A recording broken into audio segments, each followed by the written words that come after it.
What's up, everybody, and welcome to the Daily Fantasy School of Success DFS Roundtable discussion with Dr. Renee Miller, Dave Lochran, aka Laffy D, and Davis Maddock. Today's topic is going to be game selection, and it's a simple yet very important topic for beginners, really. And it's also a good reminder, a good refresher for people that think that they have it all figured out, but sometimes you just got to go back to the basics. So without further ado, I give you Dr. Renee. Hey guys, thanks for joining us this week. We generally think about game selection in terms of two big categories, cash games and tournaments. And what falls under cash games are really head-to-head games that you play against one other person, and 50-50 or double-up style games that you play in any size field from 10 to 10 or 20,000 people now. They have the world's biggest double-ups going on the FanDuel and DraftKings now. In tournaments, you can get large field, guaranteed prize pool games where a certain percentage of the field is guaranteed to be paid out, and the odds are typically a lot lower than in cash games, but the prizes are also that you stand to win are also quite large.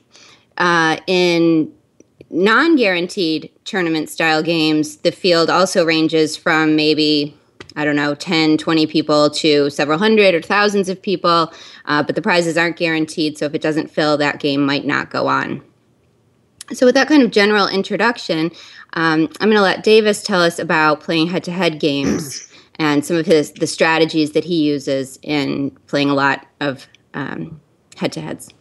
Well, head-to-head is basically my favorite way of playing all the sports. I think it's the most way to consistently be profitable because, in general, if you play 1,000 head-to-head games across, your favorite sites, say you post 200 on FanDuel and 200 on DraftKings and 200 on Draft Day and so on and so forth, you're going to get what you deserve in terms of where your score stands relative to everyone else. So if you post the X amount of games and you have a 40th percentile score, you're going to lose 60% of your money and get 40% of it back, rather than having the zero ROI that you would have if all of those money was tied up in double ups. And I also think that it's a way to get a diversity of opponents. This doesn't always work because, maybe I'll post 15 $5 NFL head-to-heads and the same person will take all of them, right? Like that does happen, and I won't tell you that it doesn't. And probably the first couple times you post, if you're a new player, maybe some more aggressive daily fantasy players, some names you might recognize, may take your games, but they also may not. I've had my greatest experience posting games, but I think it's just sort of personal preference. You can also go into the lobby and find people's games and take them just as well. But I think just getting a diversity of opponents in your head-to-head games for every slate, really no matter what the sport is sort of the best way to slowly build a bankroll and put your money in a good spot night in and night out.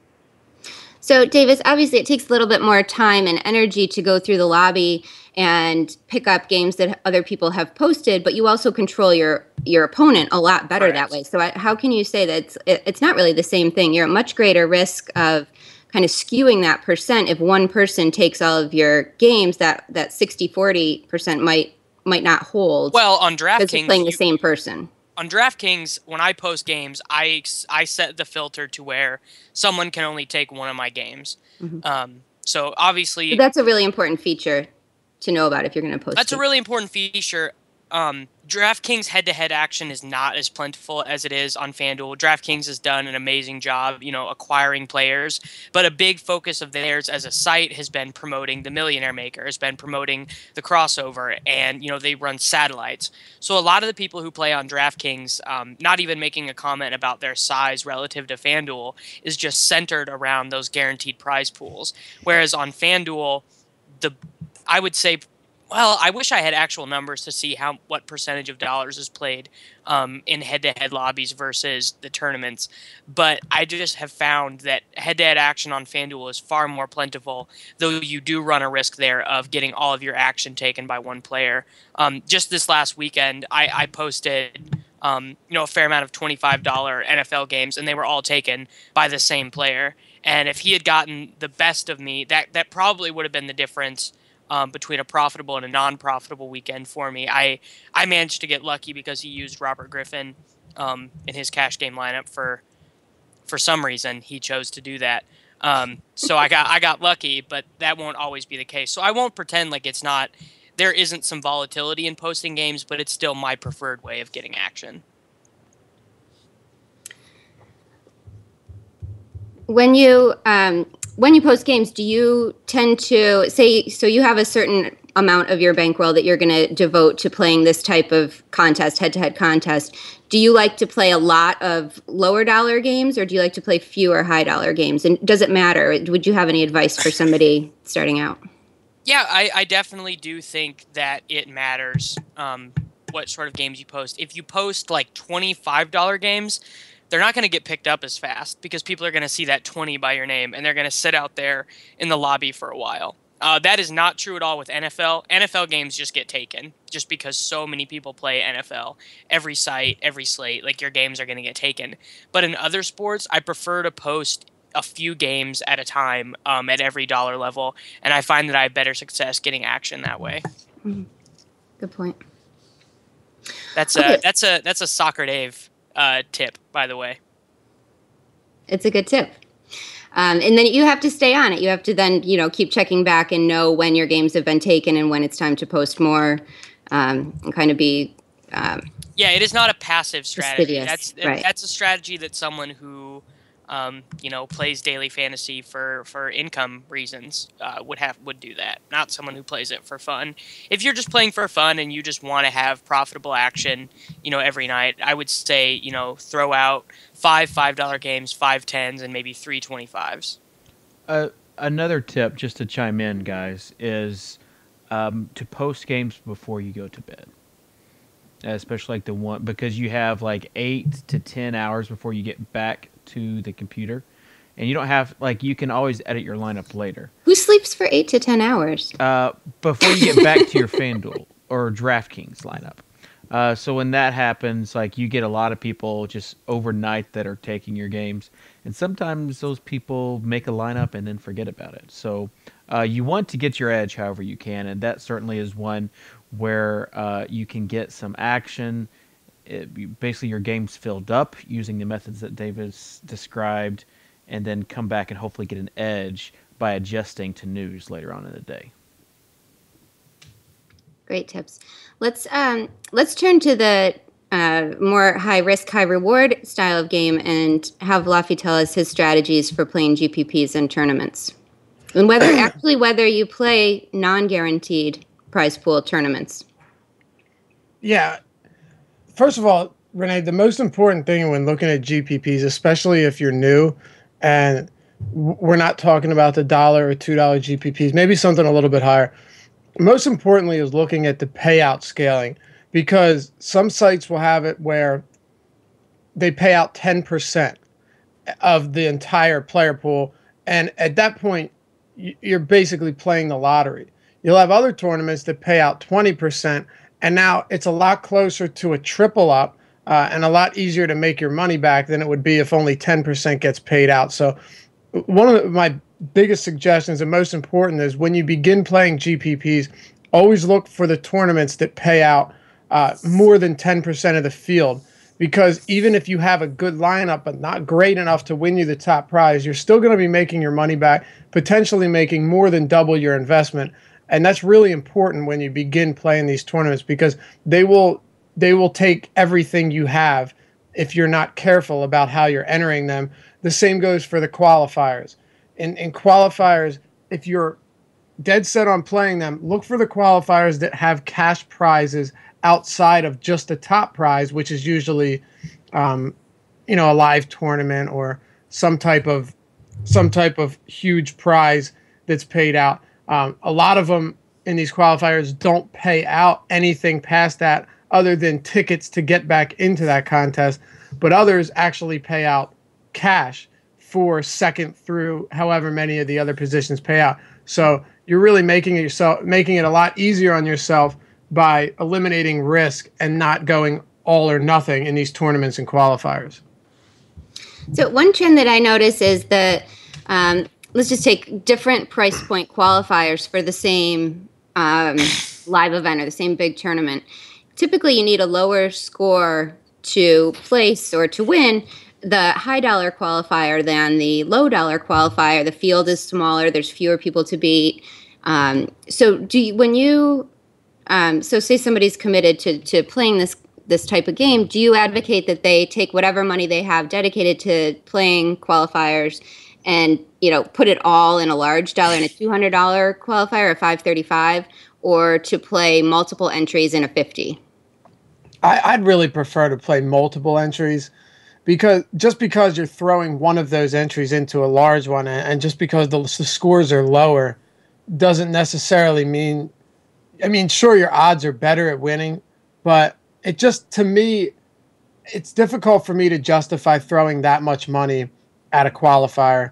And I'd much rather throw multiple entries in and get more exposure to a bunch of players and a bunch of combinations of lineups instead of just rolling one out there, because there's so much volatility. It's so easy for one thing to go wrong in that lineup, and now you're in trouble, because winning these GPPs or qualifiers, you essentially need every single one of your positions to hit, and not just hit, but hit well. Obviously, there's some outliers where some huge performances can make up for a poor performance, but generally speaking, you need to have a solid lineup throughout, and through just putting one entry in, it's certainly difficult, especially if you're a newer player. Yeah, I think that's right. The third kind of class of games that we haven't talked about yet are the 50-50 style or double up. And I play a lot of these. This is the basis of my cash games. I just like them better than head-to-heads. Where in a 50-50, the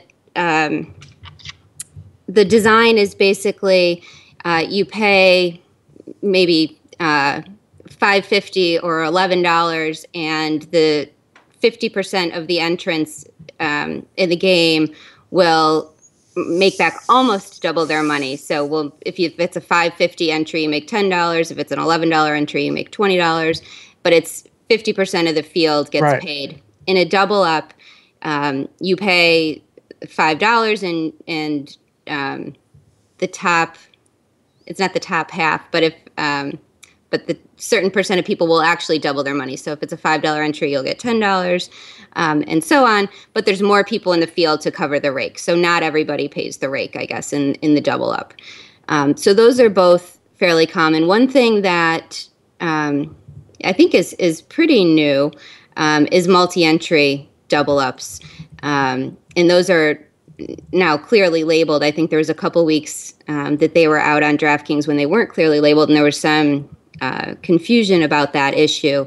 But I personally prefer to play in single entry double ups, unless it's one of the really large, world's biggest 50-50 contests that they're running now. How do you guys handle playing double ups? I think with me personally, the way that I handle these, if I'm doing the world's biggest 50-50, which I play every single week for NFL, and I also like to play the giant 50-50s for basketball. Excuse me. But what I like to do is put all of the same lineup in. And I know that it's a boom-bust scenario, but my cash game lineup is the one I feel best about. And I personally don't feel comfortable throwing an array of different lineups in there with the GPP mentality and hoping they hit.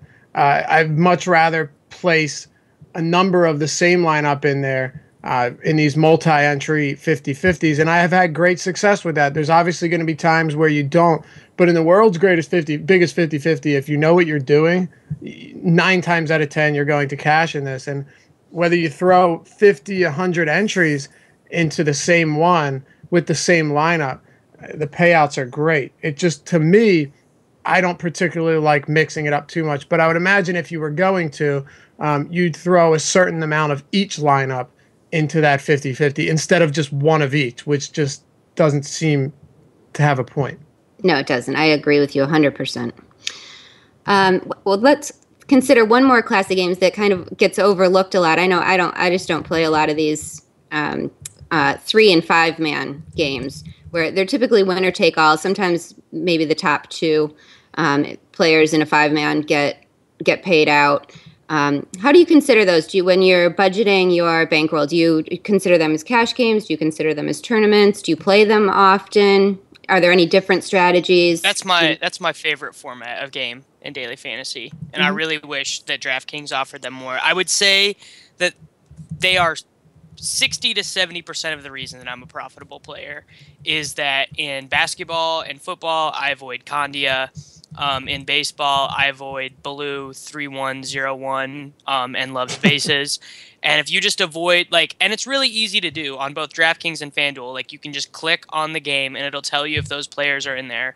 And it's not that those guys aren't beatable. It's just it doesn't make any sense to get so much action against one opponent who to seek has it shown. out. Yeah. It's a pride you shouldn't thing. seek it out. Yeah. So. And another thing that's great about them is that basically you're looking at if you can win those at a 39 to 40% clip, you're going to be profiting very, very nicely. And I really think that that's an under discussed aspect of daily fantasy. Like we normally talk about cash games and GPPs. And I just play my cash game lineups in 3-mans and 5-mans, but those are by far my favorite format because it really, when you have a great weekend, you have a really great weekend. And it's easier to recover from a bad weekend or a bad night of a sport if you hit on your 3-mans or your 5-mans the next day. All right, good point. Is there anything else you guys want to add? Is there any games I forgot to mention or things you wanted to say? I mean, I guess we could talk briefly about triple ups and how they work. It's kind of like it's kind of like a GPP, a low level GPP in the sense that 33% get paid out 3 times what they bought in. And I like to play triple ups. Much like Davis said, it's where you have when you have a good night, you have a much better night. And when you look at the 3-mans and the triple ups, they're very similar in the sense that you're making significantly more than you would make in just a double up or a 50-50. And they're not necessarily as hard to win as they might seem, but playing the higher dollar ones doesn't always seem to be a great idea in the event that you don't have a huge bankroll. But playing those $1, $5, $10 triple ups can really help your bankroll, and it's not gambling as much as it would be throwing them into a GPP. So you look at the 3-man games and then you look at the triple ups, and they both have their advantages. And the triple up, you could be playing against a weak field and easily get into the top 33%. But then again, with 3-mans, if the 2 other individuals you're playing are terrible, then you're set there. So really, it's a preference thing. I like both, but triple ups are definitely something that can boost your bankroll greatly if played the right way. Right. You reminded me that DraftKings runs these super booster games too that can kind of do the same thing, except for it's more like 5% of the field gets a 10 Not times. even in a lot of them. Even. I feel like, yeah. Like the $2 and $5 and $10 boosters is usually like 3 people out of 57 or 5 out of 60. I only play the boosters in soccer. I don't mess with them with any other sport other than soccer. So then that speaks to a distinct advantage that you think you have, correct? Correct. Yeah. I think that the field has not figured out that. I just think that the field hasn't figured out the way that the scoring rules on DraftKings affect what players are and aren't in play. So I think there's a huge edge in soccer right now, but I don't think that those are I would rather just put the same dollars in a GPP rather than playing a booster for all the other sports. Yeah, and Renee, you were right about 5%. Yeah. I calculated it wrong, but still, that's a very slim percentage of people getting paid out. Really. However, it's not top heavy like these other GPPs. So it's a flat payment. So if you get in the top 100, everybody gets $1,000. So it's not like if you get if you are in the top 3, you only you only get this top heavy prize, and if you finish 100th, you get like 3 times your whatever. Like you still get 20 times if you finish 100 or second. So I think it's if you want to play GPPs, I think it's the safest GPP that you could possibly play, because if you hit in the top 100, you immediately have cashed. So as far as safe goes and floor, that would be what I would recommend. And then once your bankroll grows, you can do what we call trains, and that is putting in multiple entries, kind of like Lofty talked about, where if you have, so like last year there's a super booster, and someone put in 10 entries, and so they won $10,000 because they had a top 5% lineup. So I do think it's a safe way to play GPPs, and one that I would definitely recommend. And I think we've all been in the position where if we would have just played the super booster one night, we would have made $1,000. Yeah, it happened to me a week ago. Yeah. And there's different approaches to that too, Dave, much like what we talked about with the big 50-50. You might have someone that is looking to just get one lineup into the payouts. So they'll throw 4 different lineups into the super booster, hoping that they can turn $50 into $1,000. And then there's others that'll use that train method, which I prefer to do, and throw 5 of the same lineup in and hope that it hits. So in one strategy, you're spreading out your exposure and trying to get $1,000. Maybe a couple of them will hit, but it's unlikely. Whereas the other one, if all of them hit, then you have a huge payout coming your way. I mean, I think it depends on the week too. There's certainly weeks that I feel really confident in a single lineup, and there's certain weeks that I really don't. So it kind of depends on the circumstances. Depending on how many good plays we really feel are out there, that we need Some to have there's exposure a lot of good to. plays that you want. Yeah. Right. And the last thing I will say, and then we can end this, is when we talk about qualifiers, and now you have these satellites to the big events. And some of them are they're like 4x. So you put in $25, and the top 25% win $100 tickets to something. So all you got to do is be in the top 25%. What I've seen some people do, and I've started to do it as well, is put in 2 or 3 entries of the same lineup. If you know you're going to play that big tournament, I think that's how you get a lot of equity in tickets. Is if you do hit one night, you spend $50 for $200 worth of tickets. So if you do know you're going to play a big event, I think it's a way to put money in the qualifiers and to get equity. I think you've seen Napster Man do that in the past with the baseball championship over there at DraftKings. You've seen Peter do it with the football championship over there at DraftKings, and multiple people also do it over there at FanDuel. So it's definitely a strategy if you have the bankroll and if you're already planning on playing. I guess I would end it by saying the big thing is just make sure you're disciplined. The most profitable people I know are the ones that play the same amount and play the same percentage each week, every single night, and pick the best games to do so. If you are late getting in games, don't overstretch your budget by just wanting to get that action in. Make sure you're doing the same thing to stay profitable. And if you do not get in games at a time or in time, just hold off, because losing money is worse than not winning money. And 99% of the time, when you rush to get those entries in just to get action, you'll have wished that you didn't do that at the end of the night. I have firsthand experience. We all do. Yeah. Yeah.